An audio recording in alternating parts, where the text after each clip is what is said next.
Koliko radiš?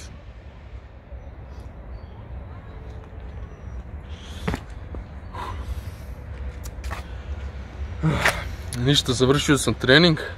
Sada moram da sačekam tačno 15 sekundi da bi popio ovu vodu sa BCA aminokiselinama, zato da ne bih ušao u katabolizam, naravno. I to tačno, ako bude 20-25 sekundi, u problemu se. Onda ovdje imamo proteinsku čokoladicu koju također moramo da unesemo zato što, kako se zove, da ne bismo ušli u katabolizam. Ovdje imamo drugu zato što jedna nije dovoljna i na kraju imamo ovo.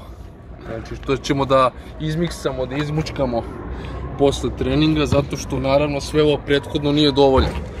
I bez toga nema napretka.